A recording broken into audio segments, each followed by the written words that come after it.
যুক্তরাজ্যের রাজনীতিতে আসতে পারে এক ঐতিহাসিক পরিবর্তন। এই প্রথমবার দেশটি পেতে পারে একজন মুসলিম প্রধানমন্ত্রী। ডাউনিং স্ট্রিটে নেতৃত্ব বদলের আলোচনা যতই জোরালো হচ্ছে, ততই সামনে আসছে একটি নাম, শাবানা মাহমুদ। বর্তমান রাজনৈতিক সংকটে তাকেই দেখা হচ্ছে সম্ভাব্য উত্তরসূরি হিসেবে। প্রধানমন্ত্রী কিয়ার স্টারমারের নেতৃত্ব অ্যাবস্টেইন ফাইলস বিতর্কে গুরুতরভাবে ক্ষতিগ্রস্ত হয়েছে। এই সংকট লেবার পার্টির ভেতরে নেতৃত্ব পরিবর্তনের পথ খুলে দিয়েছে, আর সেই শূন্যস্থানেই উঠে এসেছে শাবানা মাহমুদের নাম। শাবানা মাহমুদ যদি প্রধানমন্ত্রী হন, তবে তিনি হবেন যুক্তরাজ্যের ইতিহাসে প্রথম মুসলিম প্রধানমন্ত্রী। এটি শুধু একটি রাজনৈতিক ঘটনা নয়, এটি হবে বহুজাতিক ও বহু ধর্মীয় ব্রিটেনের প্রতিচ্ছবি। বার্মিংহামে জন্ম নেয়া শাবানা মাহমুদের শিকড় পাকিস্তান শাসিত কাশ্মীরে।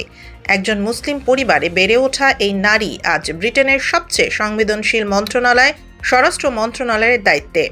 অভিবাসন, জাতীয় নিরাপত্তা এবং আইন শৃঙ্খলার মতো কঠিন বিষয়ে তার দৃঢ় অবস্থান তাকে দল ও প্রশাসনের ভেতরে শক্ত অবস্থানে নিয়ে গেছে।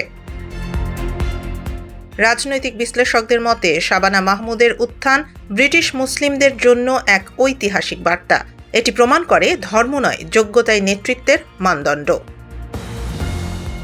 এখন প্রশ্ন একটাই, ডাউনিং স্ট্রিট কি প্রস্তুত একজন মুসলিম প্রধানমন্ত্রীকে স্বাগত জানাতে? উত্তর খুঁজছে পুরো যুক্তরাজ্য।